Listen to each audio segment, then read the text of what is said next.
Hi hello నమస్తే నేను మీ శ్రీలతని welcome back to కళ్యాణ్శ్రీ.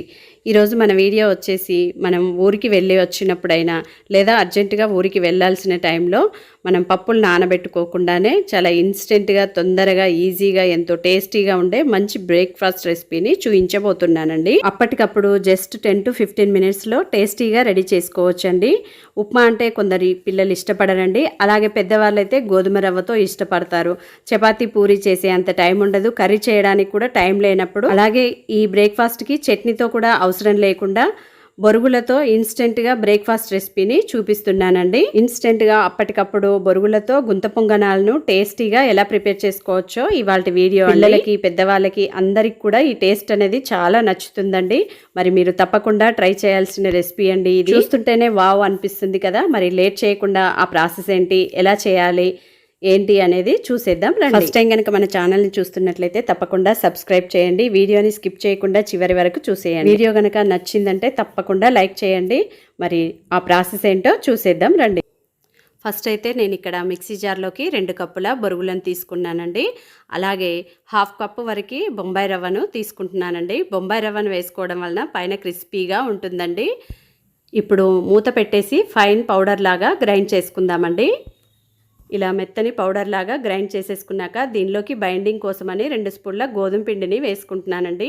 అలాగే టేస్ట్కి సరిపడినంత సాల్ట్ను 1/2 కప్పు వరకు పెరుగును వేసుకుంటున్నానండి. అదే కప్పుతో కొంచెం వాటర్ని కూడా చూసుకుంటూ మన దోశ బ్యాటర్ లాగా ప్రిపేర్ చేసుకోవాలండి. వాటర్ అనేది ఒకేసారి వేసేసుకోకుండా మనం గ్రైండ్ చేసుకుంటూ దాన్ని చూసుకుంటూ వేసుకోవాల్సి ఉంటుందండి. అలాగే 2 పచ్చిమిర్చిని మధ్యలోకి కట్ చేసుకొని వేసుకుంటున్నానండి. ఇలా వేసుకోవడం వలన పిల్లలు తినేటప్పుడు పంటి కింద పడి కారం లేకుండా ఉంటుందండి. మీరు కావాలనుకుంటే కట్ చేసుకొని అయినా వేసుకోండి. ఇలా బ్యాటర్ని ప్రిపేర్ చేసుకొని మిక్సింగ్ బౌల్లోకి వేసుకున్నాక దానిలోకి 1/2 స్పూన్ జీలకర్రను, 1 కప్పు సన్నగా తరిగిన ఉల్లిపాయ ముక్కలను, అలాగే సన్నగా తరిగిన పుదీనా, కొత్తిమీర, కరివేపాకును, అలాగే 1 క్యారెట్ను గ్రేట్ చేసుకుని వేసుకుంటున్నానండి. ఇలా సన్నగా తరిగిన క్యారెట్ని కూడా వేసుకున్న తర్వాత ఇదంతా ఆ పిండిలోకి బాగా మిక్స్ చేసుకోవాలండి. చూడండి, ఈ విధంగా మిక్స్ చేసుకున్నాను. ఇలా చూడండి బ్యాటర్ అనేది రెడీ అయిపోయింది కదా. ఇప్పుడు స్టవ్ ఆన్ చేసుకొని గుంత పొంగనాల ప్యాన్ని స్టవ్ మీద పెట్టేసి ఆ గుంతల్లోకి స్పూన్ తోటి ఆయిల్ని వేసేసుకుంటున్నానండి. ఇప్పుడు ఆ బ్యాటర్ని సగం వరకు ఈ గుంతల్లోకి వేసేసుకుంటున్నానండి. స్టవ్ని మీడియంలో ఉంచేసుకొని వీటిని చక్కగా ఫ్రై చేసుకోవాలండి. ఇలా చూడండి, ఈ విధంగా ఫ్రై అయ్యేటప్పుడు దీని మీద మూత పెట్టేసి ఒక 2 నిమిషాలు ఫ్రై చేసుకోవాలండి. లో ఫ్లేమ్లో ఉంచేసి చూడండి, రెండో వైపు కూడా ఈ విధంగా టర్న్ చేసుకోవాలి. మీడియం టు లో ఫ్లేమ్లోనే వీటిని చక్కగా ఫ్రై చేసుకోవాలండి.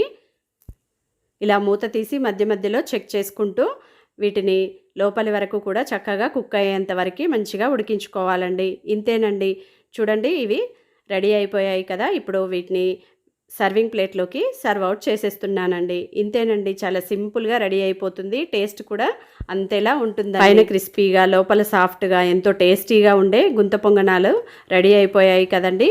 మరి వేడివేడిగా సర్వ్ అవుట్ చేసేద్దాం. చూడండి, బొరుగులతో గుంత పొంగనాలు చాలా చక్కగా రెడీ అయిపోయాయి కదండి. మరి మీరు కూడా తప్పకుండా ట్రై చేయండి. మరి మీకు ఎలా కుదిరిందో మంచి కామెంట్ పెట్టండి. నచ్చిందా తప్పకుండా లైక్ చేయండి. ఫ్రెండ్స్కి రిలేటివ్స్కి షేర్ చేయండి. మన ఛానల్ని సబ్స్క్రైబ్ చేసుకోండి. Thank you for watching. See you next video. Bye.